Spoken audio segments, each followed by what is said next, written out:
सावन के महीने में कथा सुन रहे हो, आप शिव की भक्ति को जितना जितना जागृत करोगे ना, उतना उतना फल तुम्हारे जीवन में प्राप्त हो जाएगा।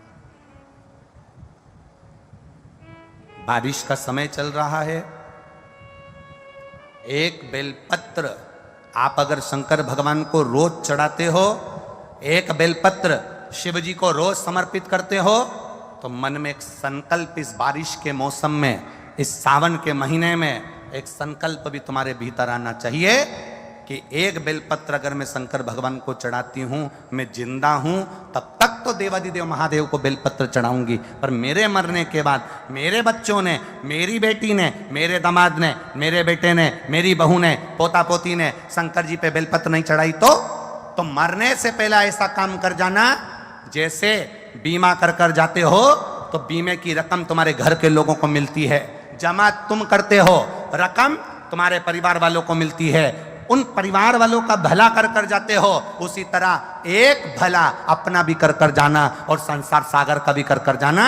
मेरे मरने के बाद बेलपत्र कौन चढ़ाएगा, इसलिए एक बेलपत्र का पेड़ लगा कर जाना, उस पेड़ की बेलपत्र कोई भी तोड़कर महादेव को चढ़ाएगा, फल तुझे ही मिलेगा। एक बेलपत्र का वृक्ष तुम भी लगा कर जाओ, उस बेलपत्र के पत्ते को कोई तोड़ेगा, शंकर पर चढ़ाएगा, फल मुझे मिलेगा। उस बेलपत्र के पत्ते को कोई तोड़ेगा, शिव को समर्पित करेगा, उसका फल मुझे मिलेगा। मैं चली भी गई, वृक्ष तो रहेगा, पेड़ तो रहेगा। श्रेष्ठ कर्म कर देखिए।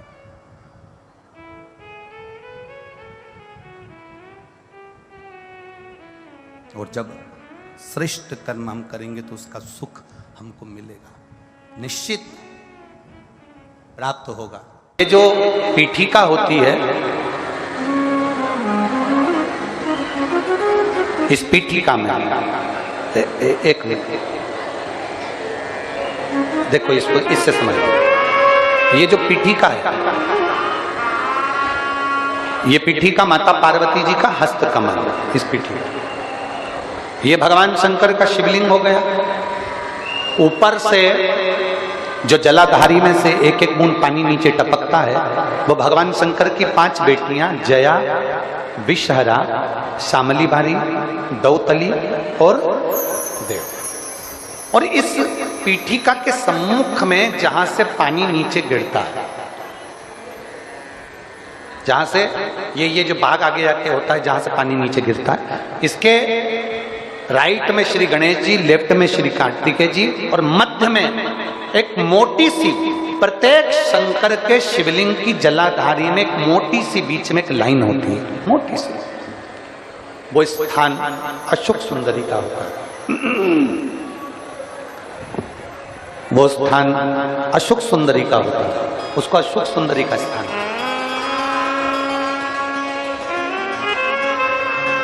जब विशेष बहुत आपको लग रहा है कि ये कार्य होने वाला नहीं है, और विशेष अगर कोई कार्य, और बहुत समय अगर आपके निकल भी गए हो, बहुत समय आपका लग गया और वो कार्य नहीं हो रहा, 5 बेलपत्र अशोक सुंदरी वाली जगह पर जब आप चढ़ाएंगे, तो ये डंडी का जो भाग है, ये डंडी का भाग जहां से पानी बहता है, जहां से जल बहता है, उस स्थान की ओर इस डंडी के भाग को रखेंगे। 5 बेलपत्र, एक बेलपत्र जब डंडी का भाग हमने इधर कर दिया,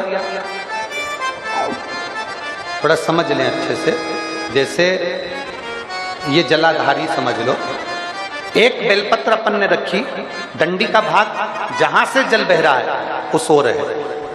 दूसरी बेलपत्र हमने उठाई और दूसरी बेलपत्र की डंडी को मध्य भाग की पत्ती पर, दूसरे नंबर की पत्ती मध्य बीच वाली पत्ती है उस पर, तीसरी बेलपत्र को फिर बीच वाली पत्ती पर। इस तरह से 5 बेलपत्र हमें देवादिदेव महादेव को समर्पित करना चाहिए। 5 बेलपत्र पर अपनी 3 उंगलियां भगवान शंकर की 5 बेलपत्र पर स्पर्श और 1 लोटा जल भगवान शंकर को पंचाक्षर मंत्र नमः शिवाय, षडाक्षर मंत्र ओम नमः शिवाय या श्री शिवाय नमस्तुभ्यम कहकर जल चढ़ाने की दिशा हमने पहले भी आप लोगों से कहा, अगर विशेष कोई कामना से हम जल चढ़ाते हैं, विशेष कोई मन की बात है और वो नहीं हो रही उसके लिए हम जल चढ़ाते हैं, तो ध्यान रखने वाला विषय है जहां से जल बहता है उसके ठीक विपरीत में आप बैठ जाओ। जल उत्तर की ओर जा रहा है, आप दक्षिण में बैठ लो, दक्षिण में बैठकर उत्तर की ओर मुख कर लो, क्योंकि जल उत्तर की ओर जा रहा है। इधर जल जा रहा है तो आपका बैठना इधर होना चाहिए, इधर जल जा रहा है तो आपका बैठना हम जहां बैठे ऐसा होना चाहिए। इधर जल जा रहा है तो आप जैसे बैठे हो वैसा होना चाहिए। वहां बैठकर 5 बेलपत्र रखकर उंगली का स्पर्श कर कर पंचाक्षर मंत्र या षडाक्षर मंत्र या श्री शिवाय नमस्तुभ्यम बोलकर फिर जल की धार दोनों हाथ से देवादिदेव महादेव को अपने मन की कामना कर कर अशोक सुंदरी से अपने दिल की बात कहते हुए चढ़ाई। 2 या 2.5 महीना होगा और देवादिदेव महादेव आपका वो कार्य सफल करेगा। शिव को पाने के लिए बहुत कहीं कोई आडंबर कोई दिखावा नहीं, केवल विश्वास, केवल भरोसा शिव को। पार्वती माता ने भगवान शंकर को पाने के लिए कुछ नहीं करा, केवल शंकर के पार्थिव शिवलिंग का पूजन करा। पार्थिव लिंग बनाना, पार्थिव शिवलिंग बनाकर उसका पूजन करना, आराधना करना सुख देता।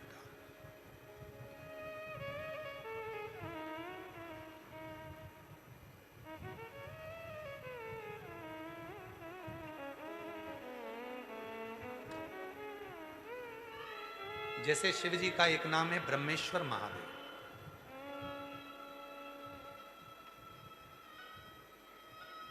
ये जो ब्रह्मेश्वर महादेव का जो नाम होता है,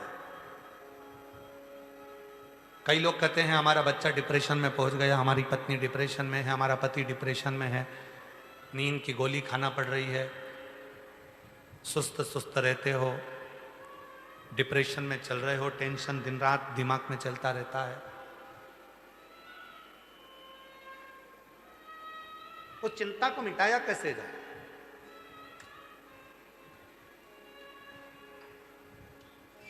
सात बेलपत्र भगवान शंकर के शिवलिंग पर चढ़ाकर सावन के महीने में 2 लोटा जल शंकर भगवान को, आप लोगों को मालूम है ना, सारे समय पर 1 लोटा जल और सावन में 2 लोटा जल, सावन के महीने में 2 लोटा जल शिव जी को चढ़ाया।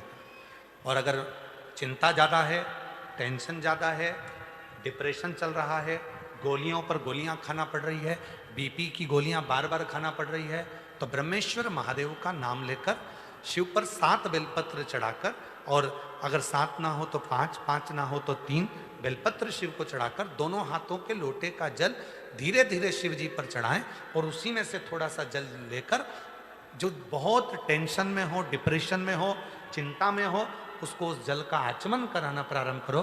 3 से 4 दिन के अंदर वो डिप्रेशन से बाहर निकलेगा, अपने कार्य में रुचि रखेगा और उसको प्रसन्न करेगा। ब्रह्मेश्वर महादेव, बोलो कौन से महादेव?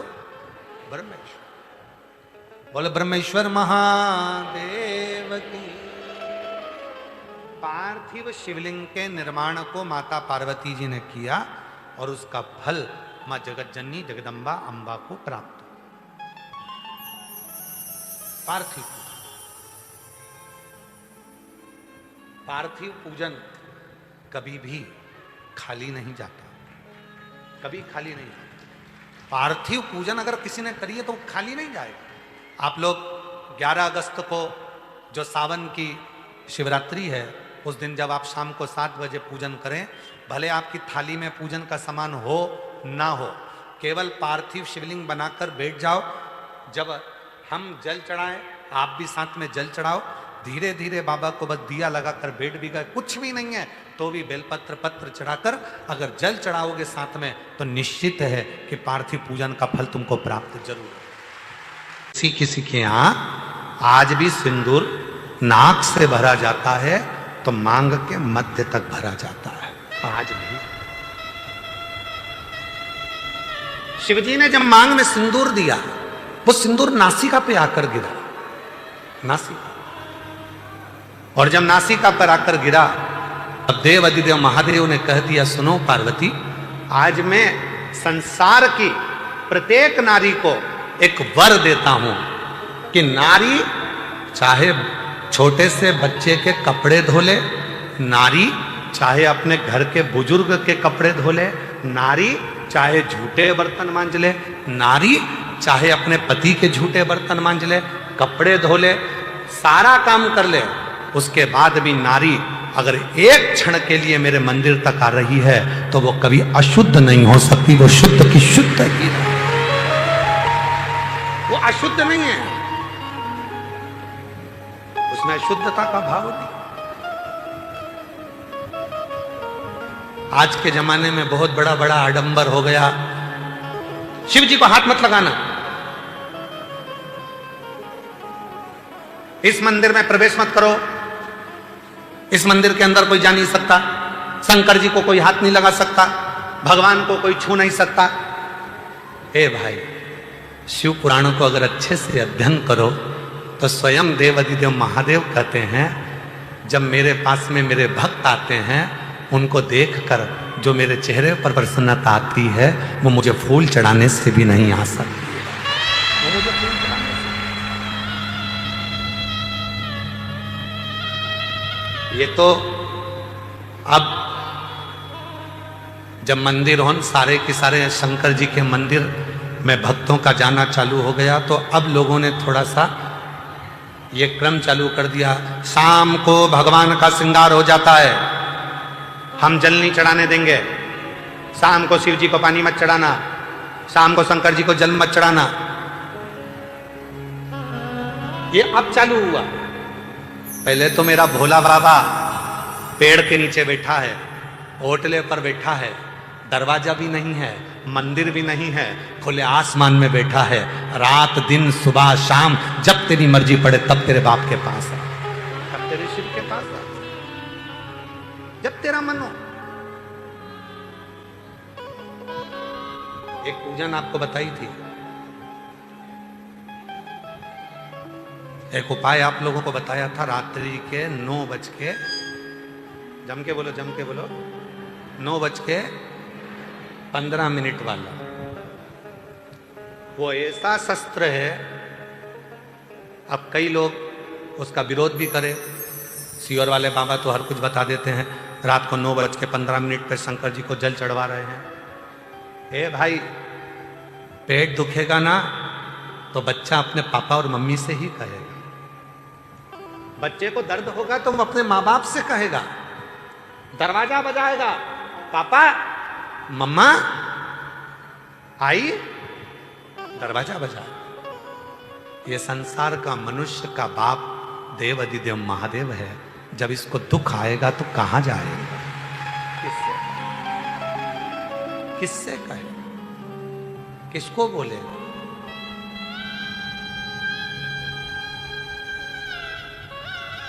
आओ कुबरेश्वर बाबा की भूमि पर, रात को 12 बजे भी आओगे तो शंकर जी को जल चढ़ता मिलेगा, बोलो बोलो सही है गलत है।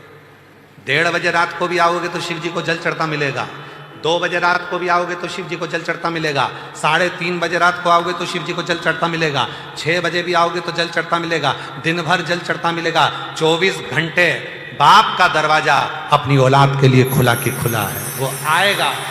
कावड़ का नियम क्या होता है, कावड़ का जल किस जगह पर रख दिया जाए लाकर थोड़ा सा, कि जीवन में कभी संपदा की कमी ना हो जिंदगी में। कावड़ का एक नियम होता है कि कावड़ को ये कंधे से ये कंधे पर रखना है तो सिर के ऊपर से कभी नहीं लिया जाता, कावड़ का एक नियम है। कावड़ को इस कंधे से इस कंधे पर लाना है तो सामने से लाया जाता है, पीछे से लाया जाता है, पर सिर पर से बार कर उसको वापिस नहीं लाते, सिर पर से बार कर।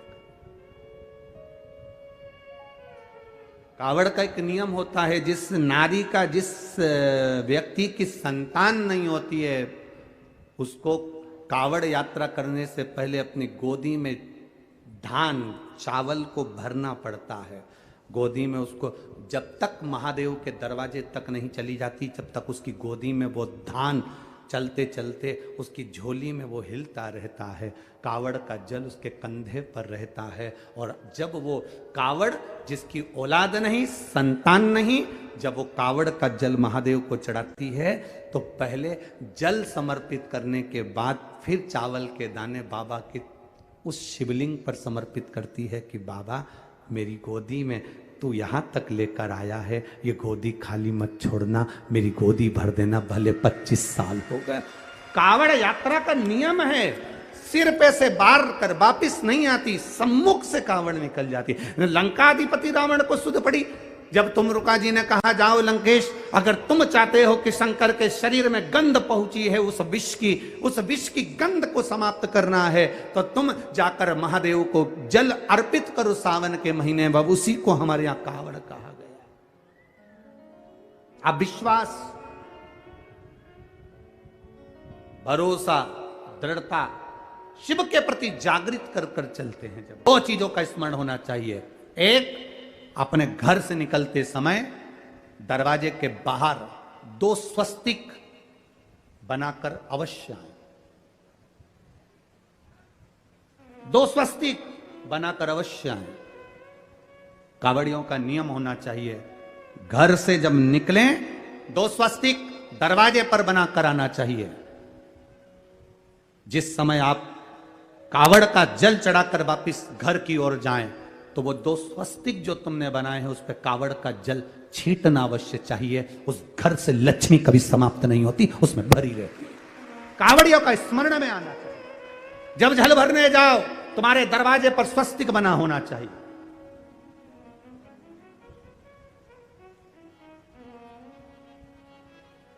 तुम्हारे दरवाजे पर 2 स्वस्तिक का स्मरण होना चाहिए। मेरा शिव, मेरे गोरा, मेरा गणेश, मेरी रिद्धि, मेरी सिद्धि, मेरे देव, नारायण, लक्ष्मी, राम, सीता, मेरे कृष्ण, मेरी राधा, सब वहीं पर विराजमान हो जाए, सर्वस्व वहीं।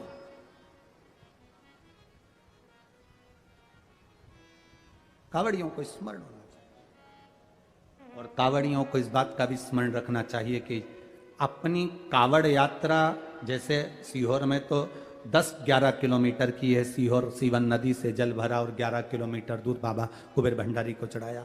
आप सुल्तानगंज से भर रहे हो, हरिद्वार से भर रहे हो, आप प्रयागराज से भर रहे हो, जहां से भी आप जल भर रहे हो या अपने नजदीक से भर रहे हो, जितनी दूर तक कावड़ लेकर जा रहे हो उतनी दूर तक तुम्हारे मुख से व्यर्थ की बात ना निकलते हुए भगवान का नाम निकलना चाहिए।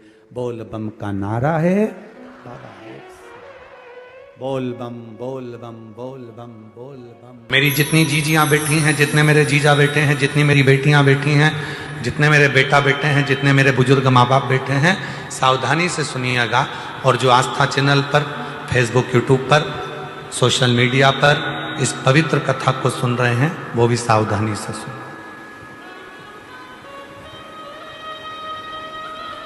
2 समय का किया गया भजन हमें नरक में नहीं पड़ने देता। एक, जिस समय पर अपने कुल में किसी को बच्चा हो रहा हो, बच्चा जन्म ले ले और उसकी नाल कटे, उस नाल कटने के समय पर जो भजन किया जाता है, नाल कटने के पहले, बच्चा जन्म लिया, नाल कटने के पहले जो भगवान का एक बार भी अगर नाम ले लिया तो समझ लेना कि जिंदगी में दूसरा जन्म नहीं हो सकता। भगवान का भजन। दूसरा, शिव महापुराण की कथा दूसरा समय देती है जो मां जगत जननी जगदम्बा पार्वती जी ने बताया।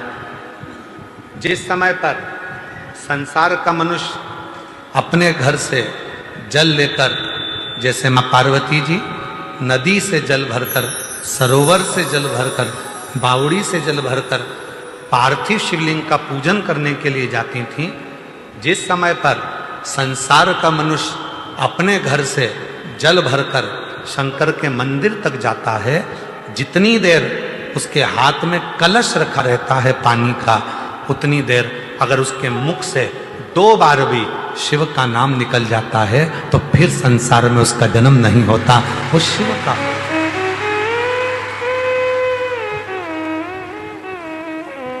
अब आपको और हमको इतना स्मरण नहीं है, डॉक्टर बताएगा नहीं कि बच्चे ने जन्म ले लिया है, नाल कटने वाली है, तो हम वो भजन नहीं कर पाएंगे। पर पानी का कलश तो हमारे हाथ में है, जल का लोटा तो हमारे हाथ में है। हम जब घर से निकले तब मुख से 2 बार, 5 बार, 10 बार श्री शिवाय नमस्तुभ्यं, श्री शिवाय नमस्तुभ्यं, श्री शिवाय नमस्तुभ्यं, श्री शिवाय नमस्तुभ्यं, श्री शिवाय नमस्तुभ्यं, श्री शिवाय नमस्तुभ्यं। हम कम से कम 2 बार, 5 बार, 3 बार, 4 बार, 1 बार शिव का नाम तो ले सकते। और हमने मुख से जल चढ़ाने के पहले जो नाम लिया, वही हमारे भीतर की तरंग उस जल में जाती है, शिव को चढ़ती है और शिव हमारा कल्याण करना प्रारंभ कर देते हैं।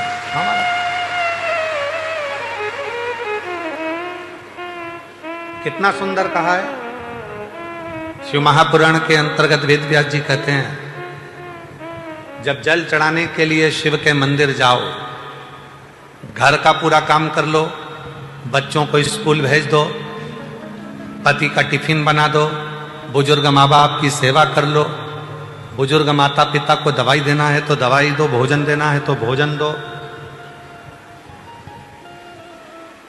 पूरा घर का काम निपटा लो, झाड़ू पोछा भी लगा लो, बर्तन भी मांज लो।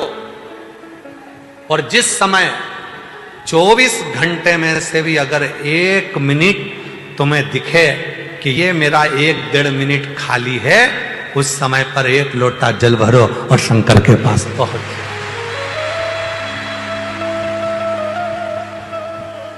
झगड़ा कर नहीं, बच्चे रो रहे हैं और तुम शिव जी के मंदिर में बैठे हो, शिव स्वीकार नहीं करे।